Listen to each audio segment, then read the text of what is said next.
Less than equal to या greater then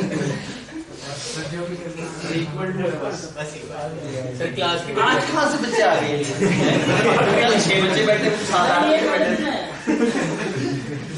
पहले और आखिरी मुखबरी हो गई। उसने कहा आज जो ना खत्म होने वाला है। आपका दीदार क्या है? तो सेशन भर जो है वो हमें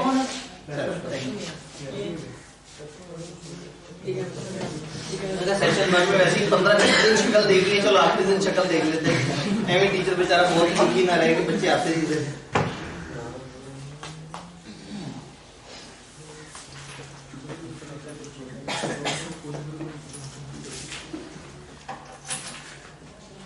वही पुराना रिव्यू पिछले चैप्टर का। खैर असल में बच्चे बीच में आ रहे होते हैं, काम करेंगे 2:45 बजे बच्चों को गिन के और फिर इन्हें कुछ कह देते हैं।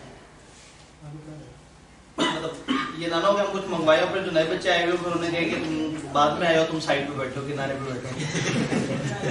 लेकिन अगर पक्का हो जाए कि बच्चे जो है ना वो इस घड़ी के मुताबिक जो है वो 2:45 तक जितने आ जाए, फिर हम कहेंगे अभी लेट इतना हो गया कि वो जब तक लाए तो फिर फायदा कोई नहीं। और हम पूरा करें। ठीक है जी।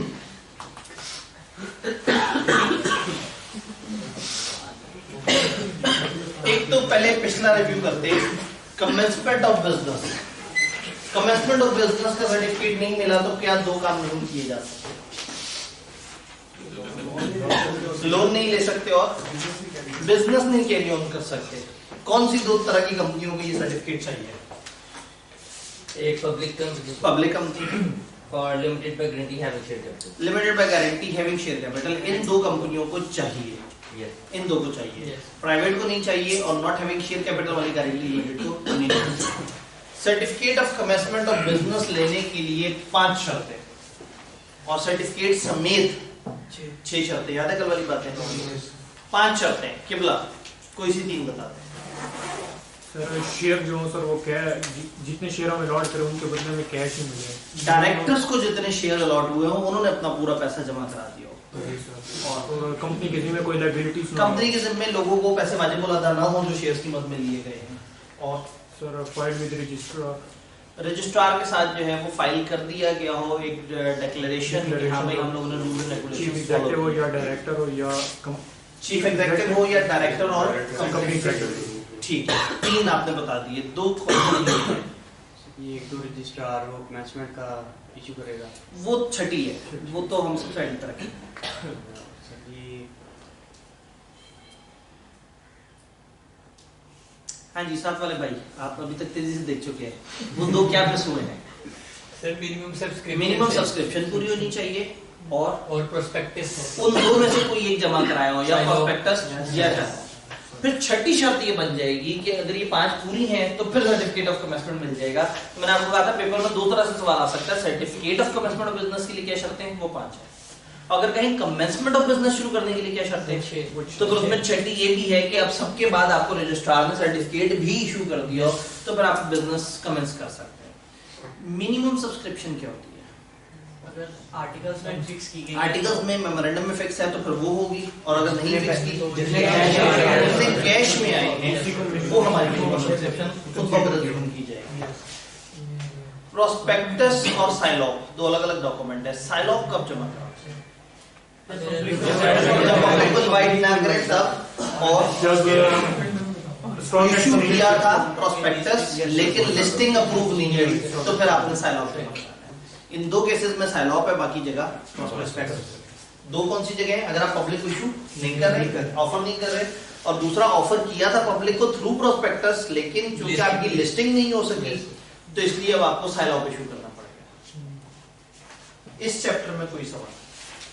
इसमें है कि जब कंपनी लिस्टेड हो तो उसने प्रोस्पेक्टस इशू करना, मतलब अगर उसने अपने मेंबर्स वगैरह को अगर वो देने हैं शेयर्स तो भी उसने प्रोस्पेक्टस नहीं, असल में वो पब्लिक नहीं है ना। जब अपने मेंबर्स को देना है तो जनरल पब्लिक नहीं है, फिर प्रोस्पेक्टस की जरूरत नहीं है। जनरल पब्लिक इंपॉर्टेंट है। जनरल पब्लिक का मतलब है आम पाकिस्तानी अवाम। और व्हेन कंपनी इज लिस्टेड, हाँ इसका ये भी हो सकता है। हाँ, अब अगेन जो लिस्टेड कंपनी है उसके ऊपर वैसे ही प्रोस्पेक्टस एप्लीकेबल होता है जब भी वो पब्लिक ऑफर की तरफ जा रहे हैं।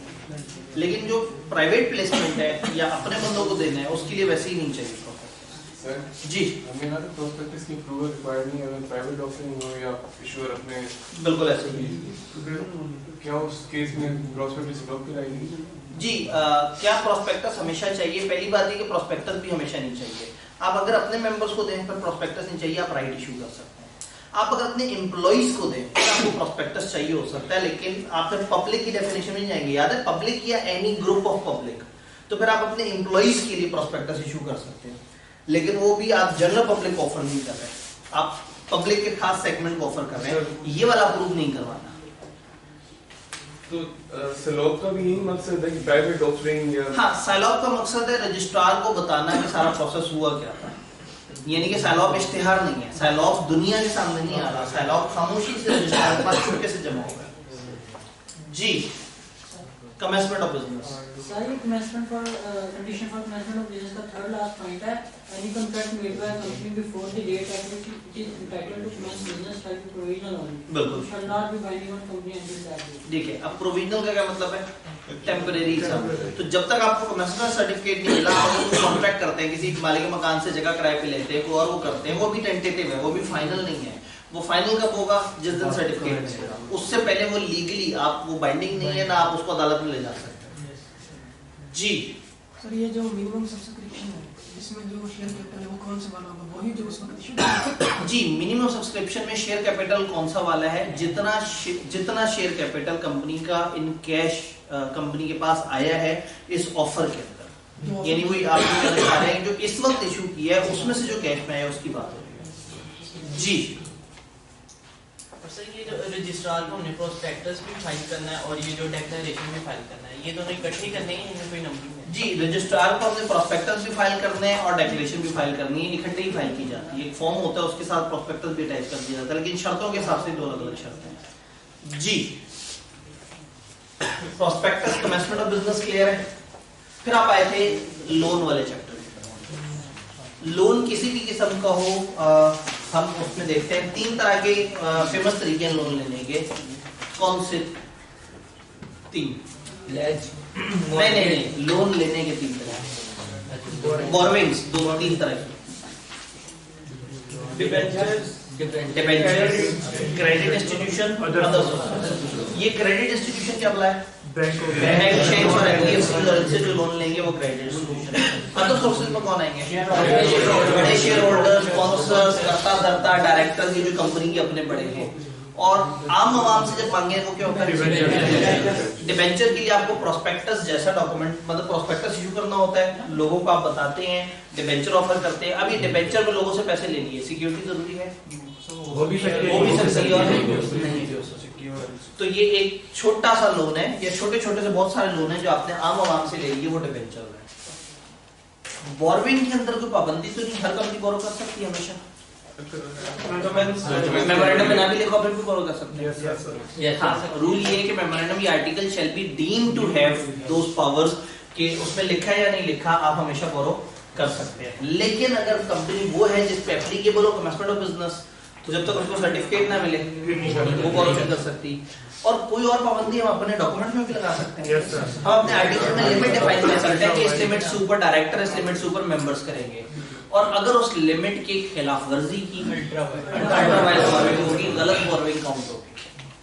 फिर हमने कहा था सिक्योरिटी होती है 3 तरह की। कौन सी 3 तरह की? प्लेज,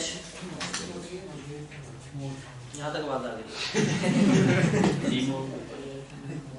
प्लेज एक नाम है। इमूवेबल के साथ कुछ करते थे, क्या करते थे? इमूवेबल के साथ क्या करते थे? मॉर्गेज, तीसरी चार्ज। Pledge, mortgage, charge.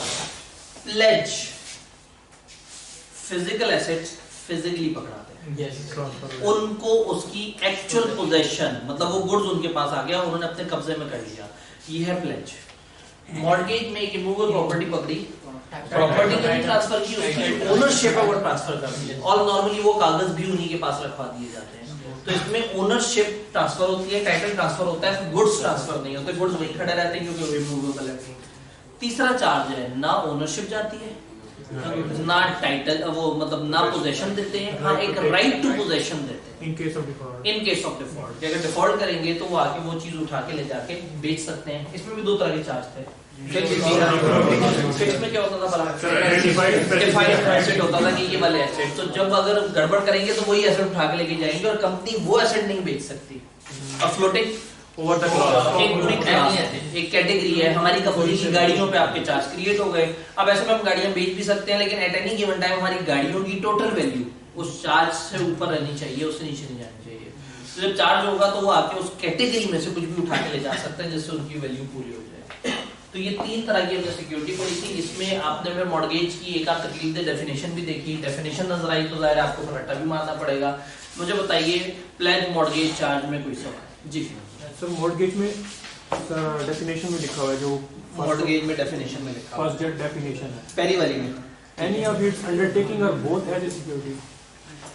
जी असल में ये पीछे से चला रहा है, प्रॉपर्टी और एसेट्स ऑफ कंपनी और एनी ऑफ इट्स अंडरटेकिंग, उसका कोई भी और बिजनेस सेगमेंट, कोई भी और बिजनेस, उसका कोई ब्रांच, उसका कोई बिजनेस सेटअप। हमने कहा था ना अंडरटेकिंग क्या है, कोई भी बिजनेस। तो कंपनी के एसेट्स या कंपनी का कोई भी बिजनेस या बोथ, आप इसके ऊपर, यानी कि कंपनी जो है वो अपने फलाना ब्रांच है जी, हमारी फलाना ब्रांच है, हमारी अपनी बिल्डिंग है, हमारा सेटअप है, हम उसके ऊपर आपका मॉर्गेज क्रिएट कर देते हैं। अगर आपके पैसे ना दिए वो ब्रांच आपकी हुई, तो आप अपने पूरे बिजनेस सेगमेंट को भी वो दे सकते हैं और अपने किसी सिलेक्टेड एसेट को भी चार्ज करा सकते, वो मॉर्गेज करवा सकते हैं। तो इस इंटरेस्ट का क्या मतलब है? एन इंटरेस्ट, इंटरेस्ट हिस्सा उनका, इंटरेस्ट का मतलब है कि उस बंदे का एक तरह से उसमें वो हो जाएगा, शेयर क्रिएट हो जाएगा, वो उसके ओनर उसमें से आ जाएगा। तो आप इंटरेस्ट या लियन अगर क्रिएट कर देते हैं किसी का प्रॉपर्टी एसेट्स पे या अंडरटेकिंग पे या दोनों पे, ये सीधी वाली है। और थोड़ी सी टेढ़ी definition, interest in specific immovable property for the purpose of securing payment of money advance, और ये आगे थोड़ा सा। जी सर जी जी सर फ्लोटिंग चार्ज के केस में एक लेवल ऑफ स्ट्रोक मेंटेन करना था, बिल्कुल। और अगर वो लेवल ऑफ स्ट्रोक मेंटेन ना किया, मतलब अगर वो बेच दें, उससे ज्यादा बेच दें, तो कंपनी ने गलत किया। कंपनी ने उनकी प्रॉपर्टी या उनकी सिक्योरिटी के साथ खिलवाड़, डिफॉल्ट किया। सिलेबस में नहीं है लेकिन चार्ज की एक एडवांस फॉर्म होती है, उसको कहते हैं हाइपोथिकेशन। बैंकिंग की जुबान में काफी इस्तेमाल होता है। ये एक ऐसा चार्ज होता है जिसमें उनका बंदा आके हमारे प्रेमिसेस पे बैठ जाता है, गोदाम पे उनका बंदा बैठ जाता है और वो हर वक्त देखता रहता है कि गोदाम में मौजूद माल हमारी उस वैल्यू से नीचे नहीं आना चाहिए। ये ऐसे ही जैसे बाहर से आपका माल आता है और गोदाम में पड़ा होता है गवर्नमेंट के, वहां गवर्नमेंट का एक बंदा आके बैठ जाता है और आप लोन पे करते रहते हैं। आपने एलसी के लिए लोन लिया बैंक से, आपका माल बाहर से आना था, वही माल एज अ सिक्योरिटी वहां पे पड़ा हुआ होता है, आप पेमेंट करते जाते हैं, अपना माल रिलीज कराते जाते हैं। तो एक बंदा वहां पे बैठा हर वक्त देखता रहता है कि वैल्यू सिक्योरिटी कितनी है और वैल्यू ऑफ द गुड्स कितनी है। इस बंदे को उर्दू में भी और इंग्लिश में भी मुकद्दम कहते हैं, इंग्लिश लैंग्वेज में भी इसको मुकद्दम ही कहते हैं। एक मुकद्दम बैठा हुआ स्टॉक के ऊपर, जो बंदा स्टॉक पे बैठा उसकी कोई मतलब पे वगैरह होगी, उसकी पे वगैरह वो लेंडर के खाते ही पड़ेगी, क्योंकि लेंडर की ही वजह से सारा कुछ हो रहा है। ठीक, और सॉरी लेंडर कह रहा हूं, बोरवर की वजह से। हाँ, जो लोन ले रहा है ना उसको पड़ेगी सारी, अच्छा सही, क्योंकि वो उसी ने ही सारा ये अरेंजमेंट किया। वो आसान सी कोई चीज दे देता, फिजिकली पकड़ा देता, मॉर्गेज करा देता। जी सर ये लियन का क्या मतलब होगा? लियन कब्जा, कब्जे का राइट। याद है मैंने कहा था कि मॉर्गेज में हम एक तो नाम उनके कर दें और कभी कभी वो कागज भी उनके हवाले कर देते हैं, कागजों पे उनका लियन, मतलब कागजों की फिजिकल पोजीशन उनके पास चली जाती है। मतलब वो जो प्लेस है उस पे कब्जा हमारा रहता है, उस पे ओनरशिप दोनों तरह का ऑप्शन हो सकता है, और है ना ये भी हो सकता है, वो भी हो सकता है। ऐसा भी हो सकता है कि जो मॉर्गेज हमने उनको कर दी वो उनकी पोजीशन में चला जाए। कल हमने बात की थी कि कभी कभी क्या होता है, आप ही इस्तेमाल करते रहते हैं, उनको कोई ना कोई उसका किराया दे देते हैं, कभी कभी वो उन लोगों के पास चली जाती है। तो ये आपस में कोई भी अरेंजमेंट हो सकता है। जी सर प्रॉपर्टी की वैल्यू अगर ज्यादा हो मॉर्गेज में लोन से, ठीक है, तो कोई मसला नहीं, ज्यादा होने में बहुत खुशी की बात है। नहीं जब बाद में डिफॉल्ट अगर हो जाए तो वो बेचेंगे और जितना ऊपर होगा वो वापस कर देंगे। तो प्रॉपर्टी की वैल्यू ऊपर होना अच्छा है, ये हमेशा मार्जिन रखते हैं, काफी ज्यादा मार्जिन रखते हैं। मैं एग्जांपल देता हूँ, स्टेट बैंक के रेगुलेशंस के मुताबिक अगर स्टॉक एक्सचेंज के शेयर प्लेज कराए हैं ना, तो उनकी मार्केट में जितनी आज कीमत है उसका 30% से ज्यादा लोन नहीं दिया जा सकता, क्योंकि देखे ना उन शेयर में तो कभी भी प्राइस ऊपर नीचे होने का मार्जिन है। जो जमीन है एक ऐसी जमीन जो कि कहीं पे मौजूद है, पहले उसकी एक वैल्यूएशन निकलवाई जाती है, उसको कहते हैं FSV, फोर्स सेल वैल्यू। यानी हम सोचते हैं कि अगर इस इलाके में बहुत ही बुरे हालात आ जाए तो बहुत मुश्किल से ये जमीन औने पौने निकालें तो कितने की निकलेगी, इतने की मुश्किल हालात में उसके 80% से ज्यादा लोग नहीं ले सकते। तो ये बड़ी सख्त रेगुलेशन है, ये इसलिए रखी है ताकि हर वक्त बैंकों के पास सिक्योरिटी ज्यादा तादाद में आए, वरना क्योंकि इनकी प्राइसेस ऊपर नीचे होती रहती हैं, लोग अपनी गलत एसेट रखवा दें और बाद में बैंक रोता फिरेगा जी वो एसेट इतनी वर्थ का था नहीं, लोन ज्यादा ले गया वो। तो स्टेट बैंक के जो रेगुलेशंस हैं वो बड़े सख्त हैं इस पे। जी all clear? Yes sir. Debentures के बारे में बता दें। किसके डिबेंचर्स? डिबेंचर कहाँ थे आप कल? डिबेंचर के बारे में क्या जानना है? सर ये टेम्परेरी होते हैं? टेम्परेरी नहीं, परमानेंट भी हो सकते हैं। कंपनी जैसे अपने शेयर्स के कागज इशू करती है और उसके अगेंस्ट पैसे लेती है लोगों से, वैसे ही वो डिबेंचर के कागज भी इशू कर सकती है। जो लोग डिबेंचर खरीदेंगे वो कंपनी के क्रेडिटर्स बन जाएंगे, लेंडर्स बन जाएंगे, जिनको वाइंडिंग अप हम क्रेडिटर्स कहते थे ना, वो बन जाएंगे।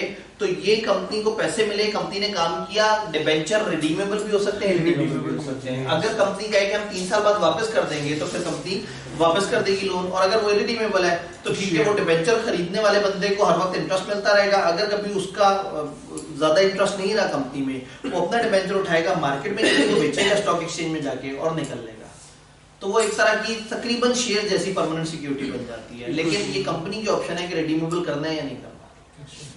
जी सर जब रिडीमेबल हो जाएगा फिर किसकी ऑप्शन पे रिपेमेंट हो सकती है? जी रिडीमेबल आप इवेंट के ऊपर रखते हैं, 3 साल गुजरने पे या हमारा ये प्रोजेक्ट कंप्लीट होने पे, तो वो जो भी ऑप्शन आपने रखी है उसके ऊपर रिडीम। सर जो जिसने डिबेंचर खरीदे हैं वो नहीं कभी भी ले सकते? अगर तो आपने ये ऑप्शन रखी हुई है कि इसमें ये कभी भी रिडीमेबल है फिर तो ठीक है, नहीं तो नॉर्मली क्या होता है रिडीमेबल एक टाइम के बाद, भाई आपने आज लोन लिया किसी से और उसने कहा ये रिडीमेबल है और अगले दिन वो आ गया रिडीमेबल था ना, ये पकड़े कागज मुझे पैसे वापस दें, तो ऑब्वियसली आपको एक टेन्योर तो बीच में फिक्स करना है, तो आप एक इवेंट या कोई टाइम फिक्स कर देते हैं कि इसके बाद ये रिडीम हो सकता है। जी तो यानी कि उस टाइम तक उस बंदे के पास ऑप्शन नहीं है, उस टाइम के बाद वो कभी भी आ जाए, कागज दिखाए, अपने पैसे ले जाए, मार्केट में भी बेच सकते हैं, मार्केट में बेच दे तो भी सब। जी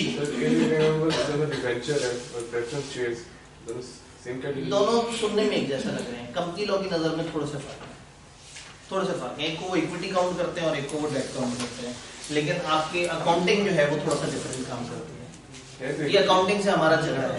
हाँ कानून ना, मतलब कानून को लगता है कि ये इक्विटी है, कानून नहीं मानती सर, लेकिन अकाउंटिंग सब्सटेंस ओवर फॉर्म की बात करती है, तो अकाउंटिंग कहती नहीं जी मजाक कर रहे हो ये लोन है, तो इसलिए ये फटा हमेशा अकाउंटेंट्स का लॉ वालों के साथ है।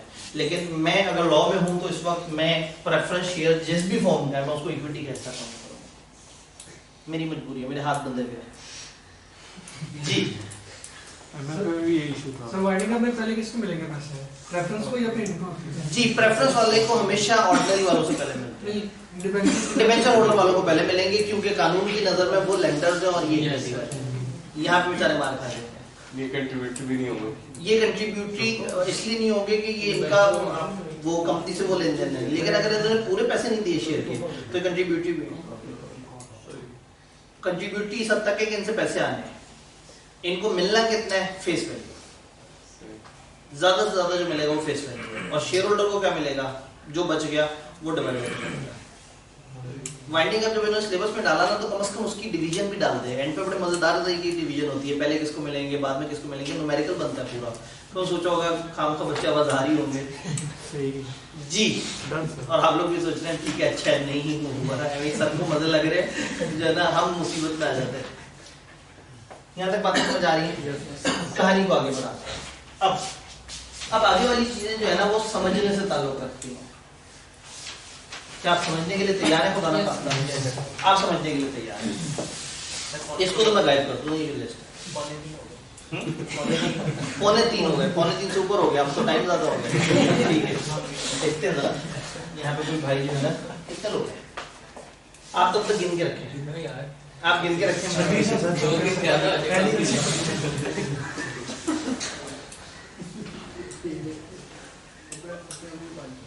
दो ना एक ही कितने 27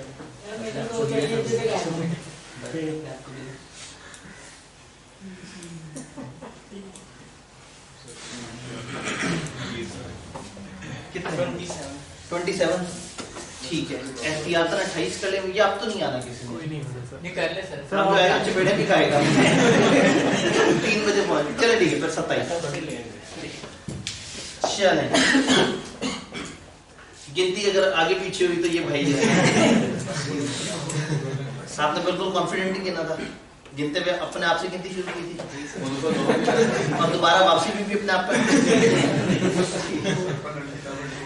चलें जी, अब कहानी बड़ी आसान है, लॉजिकल सी है, सिर्फ समझने वाली है, फिर किताब के अल्फाज से जरा एक दफा गो थ्रू होंगे। लोन ले लिया आपने और लोन लेने के बाद उस लोन का मॉर्गेज या चार्ज भी क्रिएट हो गया। अब जब मॉर्गेज या चार्ज क्रिएट हुआ है तो प्रॉब्लम ये है कि कहीं ऐसा ना हो कि वही वाला जो वो है बोरवर वो 4 जगह से लोन ले ले उसी सिक्योरिटी पे। भाई मैं एमसीबी को बुला के कहूँ कि देखो हर कमरे में एसी लगा हुआ है, 10 लाख का लोन दे दो। फिर अभी बैंक के पास जाके कहूँ जरा आगे देखो हर कमरे में एसी लगा हुआ है, इस पे चार्ज तुम्हारा क्रिएट करता हूँ, लोन दे दो।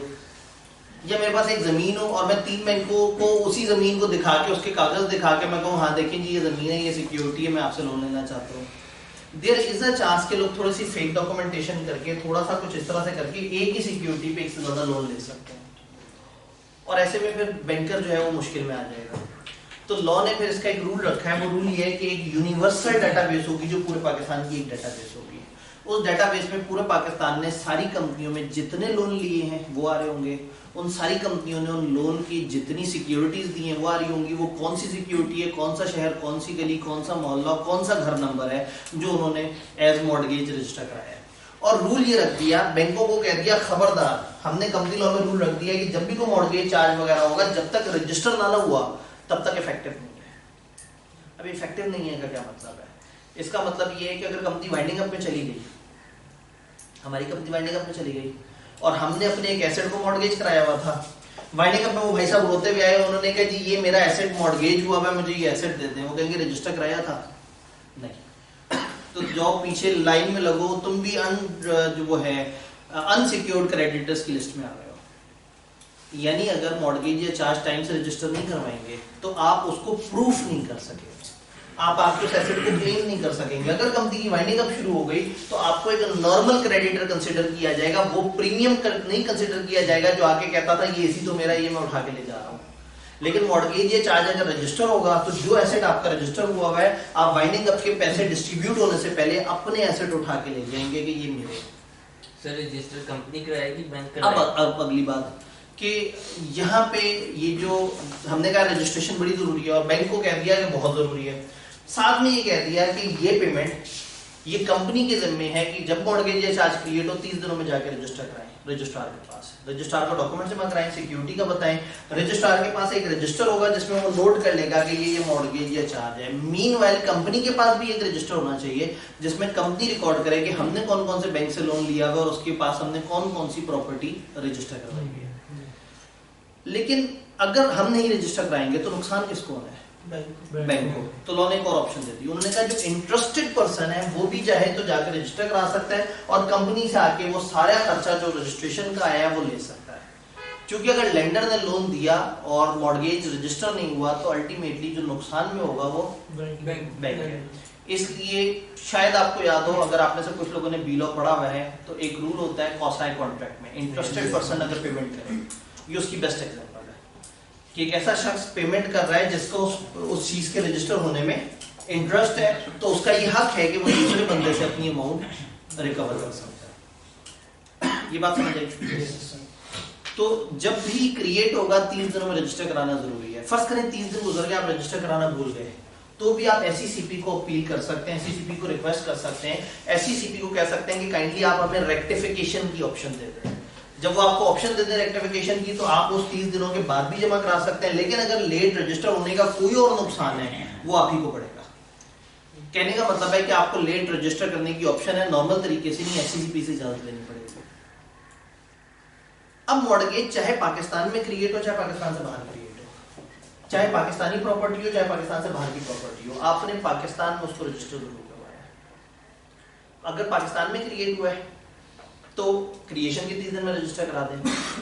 पाकिस्तान से बाहर क्रिएट हुआ है, प्रॉपर्टी पाकिस्तान की है, कागज यही है, 30 दिनों में रजिस्टर करा दें। अगर कागज भी लोन से बाहर है तो फिर रूल ये है कि वो कागज जितने अरसे में पाकिस्तान पहुंच सकते हैं, जितने नॉर्मल अरसे में, मतलब अगर श्रीलंका पड़े हुए कागज तो श्रीलंका से पाकिस्तान अगर नॉर्मल तरीके से 10 दिनों में डाक आ जाती है फर्ज करें, तो 10 दिन के बाद से 30 दिन की गिनती शुरू हो जाएगी। मॉर्गेज या चार्ज क्रिएशन के 30 दिनों में रजिस्टर कराना है, लेकिन अगर डॉक्यूमेंट्स बाहर है तो जितने अरसे में डॉक्यूमेंट्स पहुंच सकते हैं के बाद 30 दिन का टाइम शुरू हो जाएगा।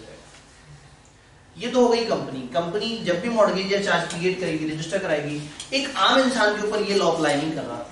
अब एक आम इंसान के पास एक प्रॉपर्टी है जो जिस पर मॉर्गेज चार्ज क्रिएट हुआ है, उसने रजिस्टर नहीं कराया, हमारी कंपनी ने उससे वो प्रॉपर्टी खरीदी जिस पर क्रिएट हुआ मॉर्गेज या चार्ज, उसके ज़िम्मे रजिस्टर कराना नहीं था, हम तो कंपनी है, तो अब हम जिस दिन उससे खरीदेंगे हम उसके 30 दिनों के अंदर उसको रजिस्टर करवाएंगे। बड़ी लॉजिकल सी कहानी है, बाकी अल्फाज हैं, कहानी समझ आ रही है कि हम परचेज के, एक्विजिशन के, रजिस्टर के, वो क्रिएशन के या डॉक्यूमेंट पहुंचने के हमने हमेशा 30 दिन में, इस पूरे चैप्टर में एक जगह 14 दिन है, बाकी हर जगह 30 दिन है। तो पेपर में अगर भूल जाए तो आपने 30 लिख देना है, 90% चांस आपसे ये लिखते हैं। सर अगर रजिस्टर ना हो फिर लोन नहीं मिलेगा। अगर रजिस्टर ना हो तो लोन देने वाला लोन नहीं देगा, क्योंकि वो डर रहा होगा कि फिर क्या बनेगा। तो हम ये नहीं कह रहे कि लोन की पेमेंट रीपेमेंट का हम रूल नहीं बता रहे, हम सिक्योरिटी को रजिस्टर कराने की बात कर रहे हैं। बात कुछ समझ आई? तो ये बेसिकली ओवरऑल डिस्कशन है। अब इसमें एक आखिरी बात, आपने लोन वापस रजिस्ट्रार के पास लिखा हुआ है कि जी इस कंपनी ने 2 करोड़ का लोन लिया हुआ और उनकी 3 करोड़ की प्रॉपर्टी मॉर्गेज ली है, आपने 1 करोड़ वापस कर दिया, आप क्या चाहेंगे कि उस रिकॉर्ड में कम हो जाए? क्यों? पता है, कोई भी कंपनी जब भी लोन लेने जाएगी ना किसी बैंक के पास, वो कहेंगे एक मिनट में आपका CIB चेक कर लें। इसको कहते हैं CIB, क्रेडिट इंफॉर्मेशन ब्यूरो। वो एक पोर्टल पे जाएंगे, लॉगिन करेंगे, कंपनी के रजिस्ट्रेशन नंबर वगैरह डालेंगे, तो वहाँ लिखा आएगा कि ये वाली कंपनी ने 4 बैंकों से इतना इतना लोन लिया हुआ है और ये सिक्योरिटी इस अमाउंट की इस बैंक के पास ऑलरेडी सिक्योरिटी के तौर पर। तो अगर आप लोन लेने जाएं और आपका वो सिक्योरिटी अभी भी नजर आ रही है और आपको दुख हो कि यार इसमें से 1 करोड़ तो मैंने पे कर दिए, तो आप क्या चाहेंगे? जब पेमेंट हो उसको ठीक करवाएं। तो जैसे ही आप पेमेंट करें, आप उसके 30 दिनों के अंदर मिस्टर रजिस्ट्रार को बताएंगे भाई वो आप अपने पास एंट्री कर लें। रजिस्ट्रार को जैसे ही आप बताएंगे मैंने पेमेंट कर दिया तो फौरन से मान जाएगा।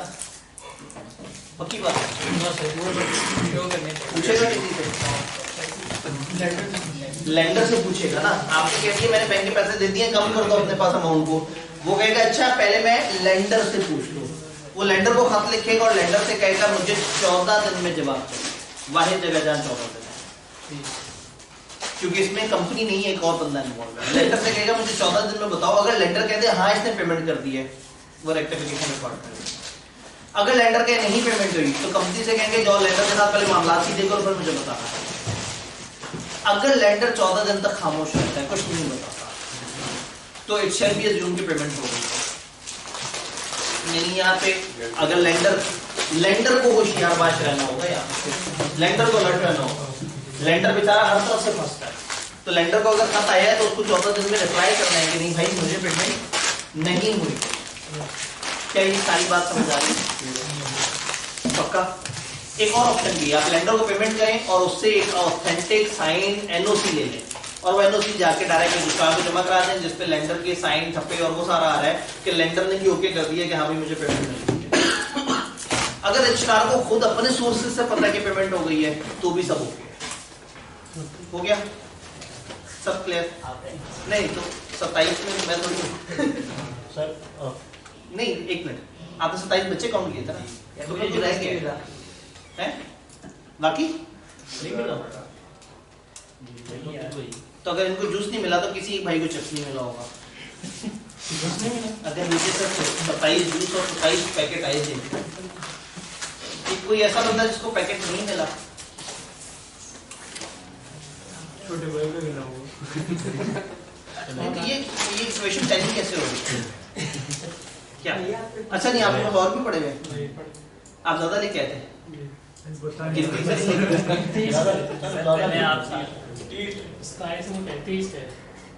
अब ज्यादा आ गए। तो अभी कितने हैं? 1 घंटा तो हिसाब हो 3 चिप्स और 3 जूस, ठीक है, ये क्वेश्चन टैली है, सही है। तो वो भाई को हक ही नहीं मिला था और बस ठीक है, ये वापस जनाब अपना तो बचाएं क्या, वो खान क्या खाता है अपना माल, तो ये है कि जो सबसे ज्यादा जल्दी बचाया जा सकता है वो अपना माल है। खैर वो पढ़ाते हुए ना खाया जाना है, वो फिर मेरे साथ गाड़ी में ट्रैवल करते करते 4 दिन बाद बारी आनी थी। बात समझ आ रही है? यही सारी बात अंग्रेजी में देखनी है,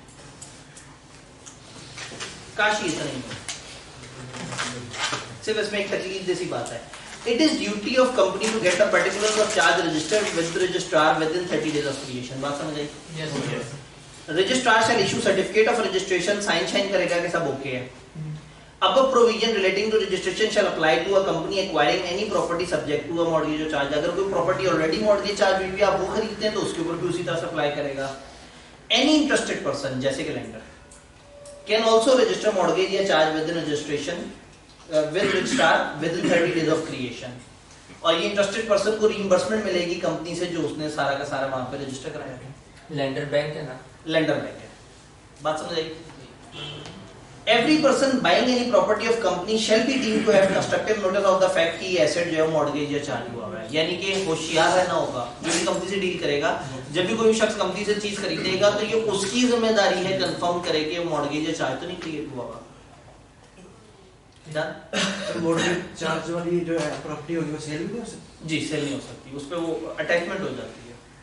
मतलब करने वाले कर देते हैं लेकिन लीगली उसको सेल करना वाला है जब तक वो लोन क्लियर नहीं हो जाता। मॉर्गेज या चार्ज क्रिएटेड आउटसाइड पाकिस्तान और प्रॉपर्टी आउटसाइड पाकिस्तान, 30 दिन का पीरियड कहां से शुरू होगा? शैल start from the day when the document should reach. When the documents reach नहीं लिखा हुआ, शुड रीच, वरना क्या होगा वो मंगवाएंगे 2 महीने बाद। तो इसलिए ये नहीं कहा कि जब पहुंच जाए, ये कहा जब पहुंच सकते हैं कि 30 दिन बाद आप 30 दिन के अंदर अंदर रजिस्टर करा। बातें समझ आ रही है? कहानी अगर समझ आई हुई है तो चैप्टर मुश्किल नहीं है। मॉर्गेज या चार्ज पाकिस्तान में है, प्रॉपर्टी मुल्क से बाहर है, तो उस मुल्क की अथॉरिटी के पास अगर आपने रजिस्टर कराना है वो अपनी जगह, पाकिस्तान में भी उसकी रजिस्ट्रेशन करानी होगी। तो ऐसा हो सकता है कि registration of charge with authorities of that other company shall also be required, कि आप यहाँ पे भी कराएं और उसको वहां पे भी कराएं, फिर उस मुल्क का कानून भी फॉलो करना है। नहीं रजिस्टर कराएंगे तो क्या होगा? मॉर्गेज या चार्ज वॉइड हो जाएगा और shall not be accepted as such by liquidator और एनी क्रेडिटर। तो अब लिक्विडेटर या क्रेडिटर उसको काउंट नहीं करेंगे कि वो आके कहे ना ये मेरा हक है इन एसेट्स पे, तो लिक्विडेटर भी कहेगा चला साइड पे हो, और बाकी क्रेडिटर भी कहेंगे कि चला साइड पे हो, तो वो काउंट नहीं होगा। लेकिन इससे पैसे लोन पे फर्क नहीं पड़ा। लोन का तो उसका कॉन्ट्रैक्ट ऐसा नहीं है कि अगर उसने रजिस्टर नहीं कराया तो कंपनी कहेगी रजिस्टर नहीं हुआ हम पैसे भी नहीं देंगे। कंपनी के जिम्मे है कि उसने लोन वापस करना है। हम बात करें अगर कंपनी अचानक से वाइंड अप हो जाए और वो एंड पे रोता हुआ है कि मेरी ये सिक्योरिटी है, तो वो सिक्योरिटी साबित नहीं कर सकेगा। हम ये नहीं कह रहे वो लोन साबित नहीं कर सकेगा, लोन है, लेकिन लोन के ऊपर जो सिक्योरिटी थी वो सिक्योरिटी साबित नहीं होगी। बात समझ आ रही है? मॉडिफिकेशन अगर आपने करनी है, आपने मॉर्गेज चार्ज रजिस्टर कराया, बाद में आपको ख्याल आया कि वो उसमें वो एक चीज थोड़ी सी चेंज होने वाली थी, तो मॉडिफिकेशन का मतलब है कि आप टर्म्स कंडीशंस वगैरह में इंस्ट्रूमेंट में चेंज करना चाह रहे हैं। Company shall send to registrar particular of such modification with a copy of instrument. कोई भी चेंज वगैरह आई है, कोई भी उसमें प्लस माइनस हुआ है, आप वो डॉक्यूमेंट जमा करा दें कि भाई मिस्टर रजिस्ट्रार आप अपने पास मौजूद रिकॉर्ड में ये चीज प्लस माइनस कर लें, अब इसमें ये वाली चेंज आ चुकी है। ये रेक्टिफिकेशन नहीं है, ये चेंज है। रेक्टिफिकेशन ये है कि आपसे गलती हो गई कोई, या आपने रजिस्टर नहीं कराया। पेमेंट या सेटिस्फेक्शन, इसका क्या मतलब है? लेंडर को पेमेंट की और अब हम इसको बता रहे हैं, तो जो भी पेमेंट या सेटिस्फेक्शन है, सेटिस्फेक्शन का मतलब पूरा पे कर दिया, पेमेंट का मतलब है पार्शियल पेमेंट। पार्शियल या फुल पेमेंट हुई है, ये आप रजिस्ट्रार को सबमिट करवाएंगे 30 दिनों के अंदर अंदर। रजिस्ट्रार रजिस्टर कर लेगा लेंडर से वेरीफाई करने के लिए, लेंडर को देगा वो 14 दिन कि अगर कोई ऑब्जेक्शन है, अगर कोई ऑब्जेक्शन नहीं फाइल की तो वो एंटर कर देगा रजिस्टर में, अगर ऑब्जेक्शन फाइल की है तो वो कंपनी को बता देगा। सर ये समझ नहीं किस चीज की पेमेंट है? ये किस चीज की पेमेंट हुई है? रजिस्ट्रेशन की। लोन लिया हुआ है हमारी कंपनी ने, वो जैसे मैंने कहा था 2 करोड़ का लोन लिया हुआ है, 3 करोड़ की सिक्योरिटी, हमने 2 में से 1 करोड़ वापस कर दिया। अब मैं चाहूंगा कि मेरी डेटाबेस में भी, वो डेटाबेस जो पाकिस्तान का हर बैंक एक्सेस कर सकता है, उस डेटाबेस में भी 1 करोड़ कम हो जाए। तो मैं इनको बताऊंगा रजिस्ट्रार को कि यार वो अपने पास मौजूद रिकॉर्ड में से 1 करोड़ कम कर लो। वो मेरी थोड़ी सुनेंगे, वो क्रेडिटर से पूछेंगे कि क्या 1 करोड़ की पेमेंट हुई है। क्रेडिटर 14 दिन में जवाब दे दे या ना, जवाब ना दे तो वो खुद ही से रिकॉर्ड कर लेगा, और जवाब दे दे तो देखेगा वो हाँ कह रहा है या ना कह रहा है। ना कह रहा है तो कंपनी को बताएंगे, हाँ कह रहा है तो रजिस्टर कर लेंगे। तो ये नॉर्मली एनुअली सेंड करते हैं जब आप पेमेंट करते हैं, जब आपकी कोशिश यही होती है कि आप हर वक्त अपना जो डेट बर्डन है ना वो कम शो करें। आपकी ना सीआईबी रिपोर्ट जो निकलती है वो बताती है कि कंपनी कितनी मकरूज है और कंपनी ने कौन कौन से लोन जो है वो नॉर्मल किए हुए और कौन से उसके नॉन परफॉर्मिंग है, इसको एनपीएल कहते हैं, नॉन परफॉर्मिंग लोन, जिनके ऊपर कंपनी सही से पेमेंट नहीं कर रही। क्रेडिट रेटिंग इसी भी बनती है। क्रेडिट रेटिंग का एक फैक्टर ये भी होता है। तो ये सीआईबी रिपोर्ट होती है जो इंडिविजुअल्स की भी होती है और कंपनियों की भी होती है। सर लोन की रीपेमेंट से सिक्योरिटी पे भी कोई फर्क पड़ता है? लोन की रीपेमेंट से आपका वो एसेट थोड़ा सा आजाद हो जाएगा। भाई मेरी 3 करोड़ की प्रॉपर्टी है, मैंने उसमें 2 करोड़ में से 1 करोड़ वापस कर दिया, अब 1 करोड़ का वो है, ऊपर की जो वैल्यू है मैं उसमें से छोटा मोटा और लोन भी ले सकता हूँ, मैं उसके ऊपर एक सेकंड मॉर्गेज भी रजिस्टर करा सकता हूँ। या चले प्रॉपर्टी में मुश्किल लग रहा है, स्कैन में एसी लगे हुए, 10 लाख के इन्होंने चार्ज क्रिएट किया, 5 लाख की पेमेंट कर दी, तो ये चाहेंगे ना कि इनका अब वो जो चार्ज है वो 5 लाख पे आ जाए, और कल को किसी और बैंक से लेना चाहें तो कहें 5 लाख का चार्ज एमसीबी का क्रिएट हुआ है, एसी है हमारे पास 40 लाख के, तो 10 लाख का आप भी चार्ज क्रिएट कर रहे हैं। तो आप चाहेंगे कि एट एनी गिवन टाइम आपने एक्चुअल में जितने पैसे देने हैं गवर्नमेंट के कागजात में उतना ही लिखा आ रहा हो कि इसने इतना ही लोन लिया हुआ है और इतनी ही पेमेंट कर रहे हैं। अगर रजिस्ट्रार को कुछ भी पता लग जाए, कंपनी ने नहीं बताया, रजिस्ट्रार को अपने तरीके से पता लग गया, तो वो खुद से भी एंट्री रिकॉर्ड कर लेगा। बात समझ आई? देन रेक्टिफिकेशन क्या चीज है? तस्दीक, दुरुस्तगी। अगर एप्लीकेशन एसईसीपी को दी जाती है कि हम 30 दिनों में रजिस्टर नहीं करा सके, या इसमें कोई ओमिशन या मिसस्टेटमेंट हो गया, वो एक्सीडेंटल था, हम इनएडवर्टेंट था, हमारा इरादा नहीं था, कुछ और रीजंस थी, कोई भी एक मुनासिब सा बहाना है और वो साबित कर दें कि इससे कोई नुकसान वगैरह नहीं हुआ, तो एसईसीपी इनको बाद में उसको रजिस्टर करने का ऑप्शन दे सकता है, और एसईसीपी टाइम में एक्सटेंशन दे देगा, और फिर रजिस्ट्रार को भी वो कहेगा कि आप बता दो कि ये आपने मेरे से इजाजत ले ली है, फिर आप रजिस्ट्रार को जाके बताते हैं देखो एसईसीपी ने हमें इजाजत दे दी है, आप काइंडली इसको अब अमेंड कर दो। तो अगर आप 30 दिन में नहीं रजिस्टर करा सके तो फिर एसईसीपी से पूछेंगे, फिर वो रजिस्टर कराएंगे। आपने कोई गलती की हुई है, उसमें कोई एरर है, उस एरर को ठीक करना है, एसईसीपी से राब्ता करेंगे, एसईसीपी फिर आपको इजाजत देगा और आप उसको अमेंड करवा सकते हैं। तो अगेन बातें सीधी सी हैं, लैंग्वेज थोड़ी अजीब सी है। अगर आपको कहानी बैकएंड की समझ आई हुई है तो फ्रंट एंड पे इतना मसला नहीं है। एसईसीपी से इजाजत क्यों लेनी है? एसईसीपी से क्यों इजाजत लेनी है? ताकि उनके नॉलेज में हो, क्योंकि अगर आपने 30 दिन से लेट किया है तो लेंडर जो है वो आपके जिम्मे होगा। तो एसईसीपी को उन्होंने ये ऑप्शन दे दिया कि सिर्फ एसईसीपी ही ये इजाजत दे सकता है। अगर रजिस्ट्रार को होती तो फिर तो हर वक्त हर बंदा ही लेट कर रहा होता और बाद में रजिस्ट्रार से पूछ लिया करता, तो इसलिए उन्होंने अथॉरिटी इन्वॉल्व कर दी। सर सिर्फ बिजनेस प्रॉपर्टी के लिए एसईसीपी को इन्फॉर्म करना है, नॉर्मल प्रॉपर्टी? इस वक्त हम कंपनियों की बात कर रहे हैं, आम इंसानों की बात नहीं कर रहे, ये सारी बात कंपनियों की हो रही है। तो इसलिए ना वो जो नॉर्मल जो मामलात है उनको इग्नोर करें। इस वक्त कंपनियों के लिए गए लोन पे ये सब कंपनी की जिम्मेदारी, आम इंसान नहीं एसईसीपी वगैरह के पास जाना। रिकॉर्ड्स वगैरह हर कंपनी एक रजिस्टर्ड मॉर्गेजेस एंड चार्जेस का अपने पास रखेगी। ये रजिस्टर और इंस्ट्रूमेंट की कॉपीज, इंस्ट्रूमेंट वो जो कागज जिसपे मॉर्गेज या चार्ज क्रिएट हुआ है, ये ओपन टू इंस्पेक्शन होगा। कोई भी मेंबर या क्रेडिटर देखना चाहता है बगैर पैसे दिए देख सकता है, और अगर कोई और मेंबर कोई और शख्स देखना चाहे वो एक फीस देके वो कर सकता है। अगर नॉन कंप्लायंस करेंगे लेवल 1 फाइन होगा। उसके अलावा रजिस्ट्रार इमीडिएट इंस्पेक्शन के ऑर्डर भी जारी कर सकता है कि देखो कोई ना कोई मसलो मसाइल है। तो ये कौन सा रजिस्टर है जो कंपनी ने रखा हुआ है? एक तो वो रजिस्टर है जो रजिस्ट्रार के पास पड़ा हुआ है। थ्रू आउट चैप्टर 19 पे बात की तो यहाँ तक सारी बात हमारी कवर हो जाती है, और मैं यही कहता हूँ कि काश इतना ही होता। काश ये लाइन शुरू होती है एवरी मॉर्गेज और चार्ज शुड बी रजिस्टर्ड, इन्होंने एवरी नहीं कहा, उन्होंने कहा ये 8-9 तरह के मॉर्गेज या चार्ज ऐसे होते हैं जिनको रजिस्टर करना होता। तो वो उन्होंने जाते जाते हमें जो है ना एक तकलीफ दे रटा दे दिया।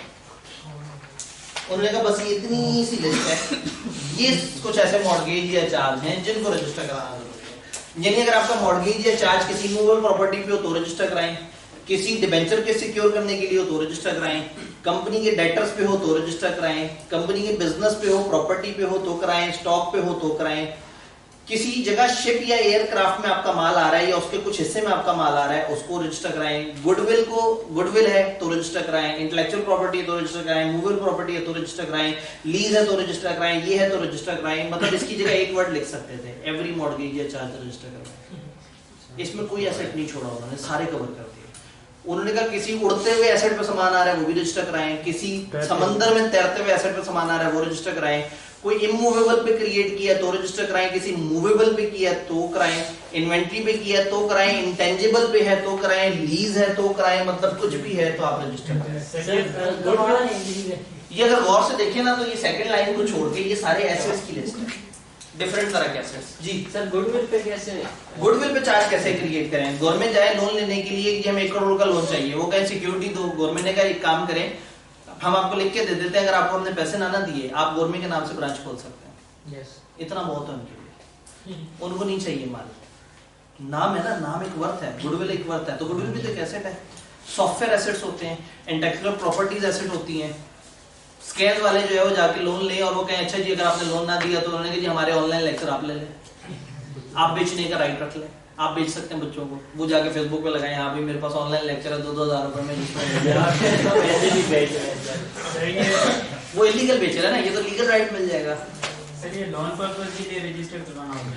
जी बिल्कुल, लोन लेने पे आपको अपनी कोई सिक्योरिटी रजिस्टर करानी होती है ना, तो ये उस सिक्योरिटीज का देता है। अगर ना करवाए बैंक लोन दे देती है, अगर ना करवाए और बैंक लोन दे दे तो बैंक बेवकूफ है।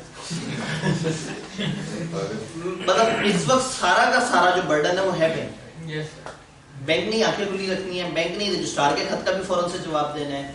तो यहाँ डॉक्ट्राइन ऑफ कैविएट टेम्पटर है, ये कानून का प्रिंसिपल होता है, डॉक्ट्राइन ऑफ कैविएट टेम्पटर। इसको सादा इंग्लिश में कहते हैं let the buyer be aware, इसको प्योर उर्दू में कहते हैं मुश्तरी होशियार बाश।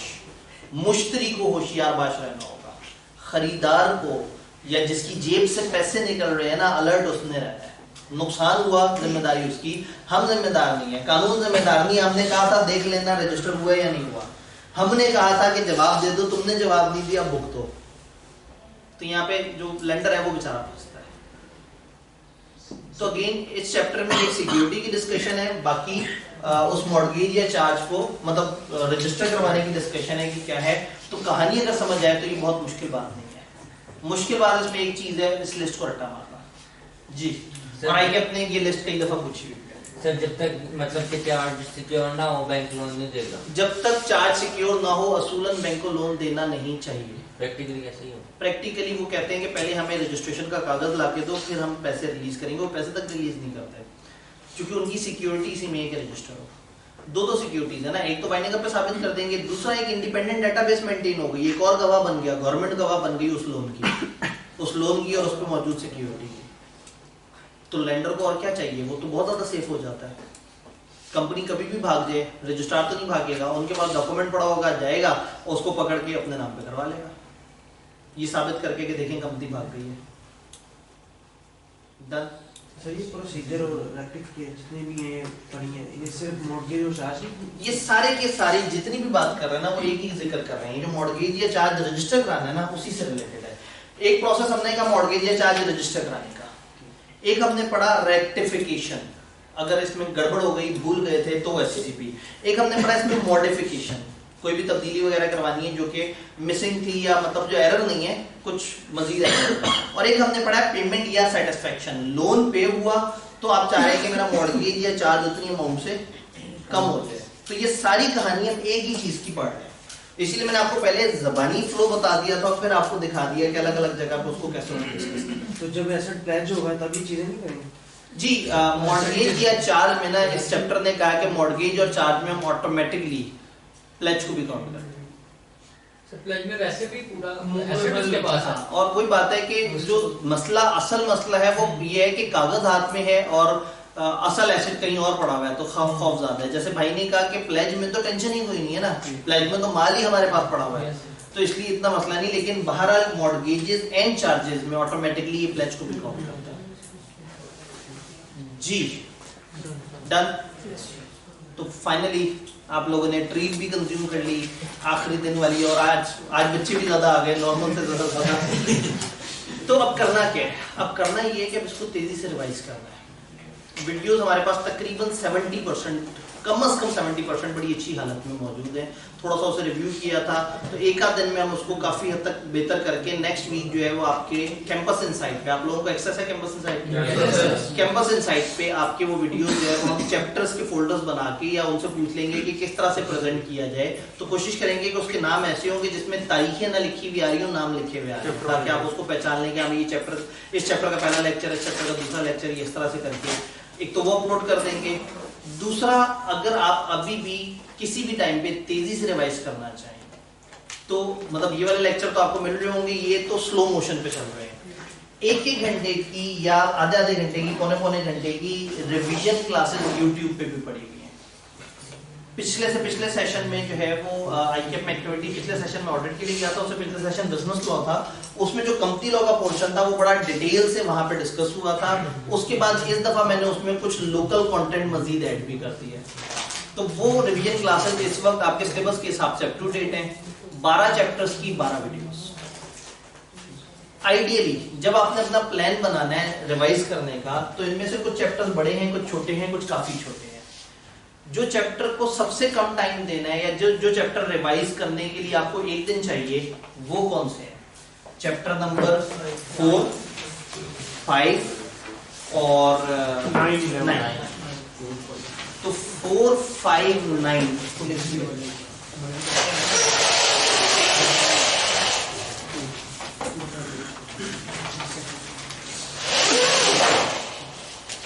चैप्टर 4, 5 और 9 ये इनको 1-1 दिन देना चाहिए। ये क्या करते हैं, लिस्ट है, लिस्ट पूरी लिख लेते हैं। 1, 2, 3, 4, 5, 6, 7, 8, 9, 10, 11, 12।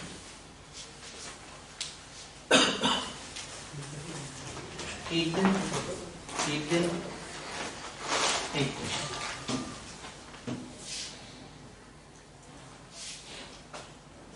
2 दिन 2 दिन 2 दिन 2 दिन 2 दिन 3 दिन 3 दिन 3 दिन 3 दिन, ये 3 या 4। सबसे बड़ा चैप्टर 3। तो अब आप इनको इतने दिनों में रिवाइज कर सकते हैं। आप वो वीडियो पकड़े, अगर यहाँ 1 दिन लिखा है, आप वो वीडियो YouTube पे आप जाके एक शरीफ आदमी का नाम लिखेंगे आतिफ आफदी, तो आगे सजेशन आ रही होगी ऑफिशियल की, ये आपको नहीं लिखने की जरूरत, वहां लिखा हुआ आ रहा होगा, आप इस पर क्लिक करें, वहां पे मुख्तलिफ पोर्शन बने होते हैं। सबसे ऊपर एक पोर्शन बना हुआ होगा रिवीजन क्लासेस एट आईकेएप, उसमें पहली या दूसरी प्लेलिस्ट में लिखा आ रहा होगा सील ऑफ आईकेएप 7 की रिवीजन क्लासेस। तो किसी भी वक्त आप कोई भी चैप्टर तेजी से रिवाइज करना चाहते हैं एक सेटिंग में बैठ के, तो वो वीडियो आपको हेल्प कर सकते हैं। सर सिलेबस तो चेंज जो क्लास में क्या चीज? सिलेबस चेंज हुआ है, तो मैंने अभी थोड़ी देर पहले यही बताया कि मैंने पिछली वाली पकड़ी और उनको अपडेट किया। मैंने उसमें वाइंडिंग अप भी डाल दिया है, मैंने उसमें ये चैप्टर भी डाल दिया है मॉर्गेज एंड चार्जेस का। मैंने चैप्टर 1 में जो छोटी छोटी चेंजेस आई थी वो भी डाल दी, यानी उसको मैंने काफी हद तक मतलब कह सकते हैं कि एक आध चीज शायद मिस हो गई होगी, बाकी सारी चीजें अपडेट कर दी।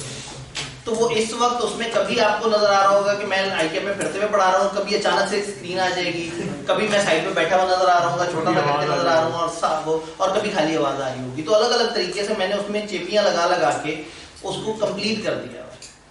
तो अब आप लोगों ने रिवाइज करते हुए रिवीजन के वक्त में आपके साथ हूँ, आपने इस तरह से चीजों को लेके चलना है और फिर हम आप लोगों से 5 टेस्ट लेंगे।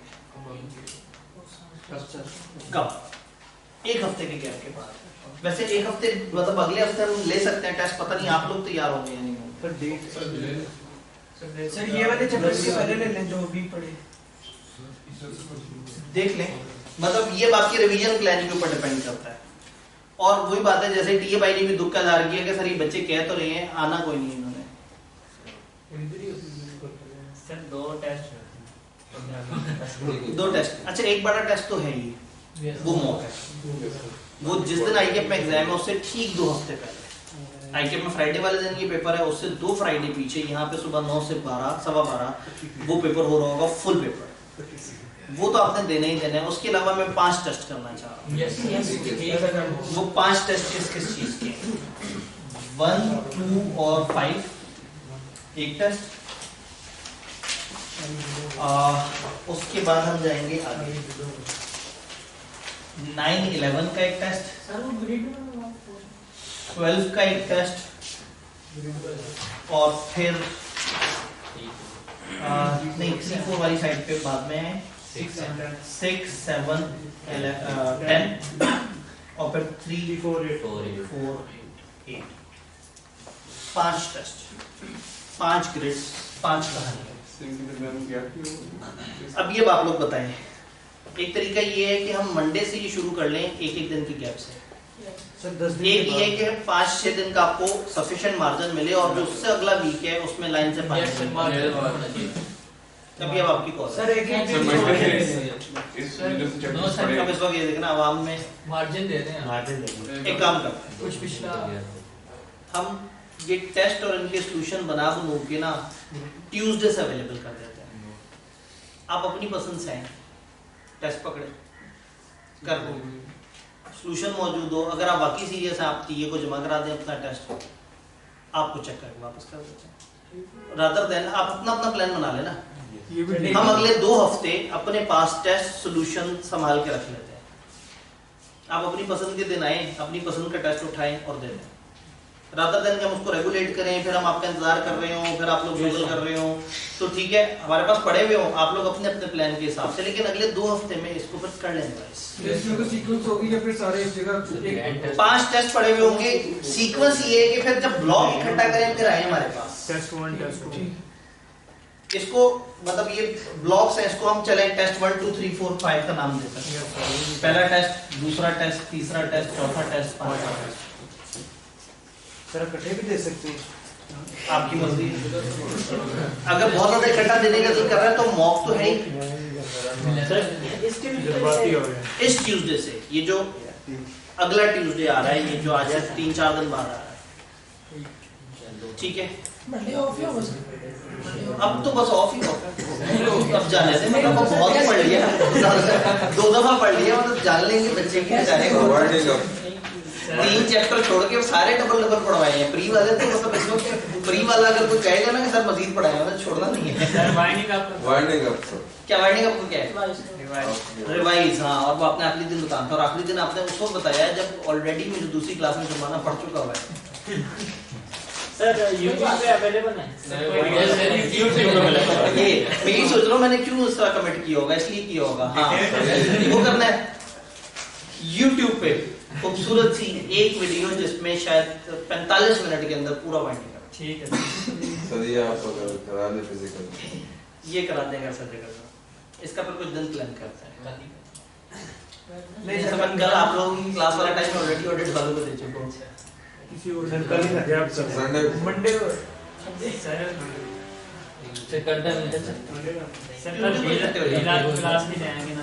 ट्यूसडे कर लें सर। ट्यूसडे को मतलब देख लूं, क्योंकि मैं तो बड़ा एक्साइटेड होकर आपकी क्लास वाले टाइम भी ना कहीं ना कहीं सोचने लग जाए। ट्यूसडे को लॉ की क्लास से निकलूंगा है ट्यूसडे को इकट्ठे होना था, तो मेरा इतना टाइम लगाया मेरे लिए आज में जुर्माना पड़ गया। ठीक है जी, ट्यूसडे को हम वाइंडिंग अप को पूरा फिर टेस्ट वेडनेसडे से शुरू होगा।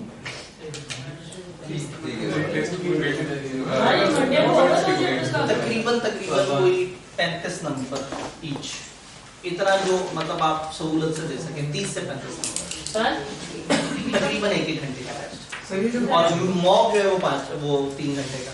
जी हमारे जो वीकली टेस्ट चल रहे थे ऑलरेडी। हाँ, तो मंडे को वो टेस्ट तो होना चाहिए ना। तो क्या पढ़ा है हमने इसमें? चैप्टर 7 और 6 का हुआ है।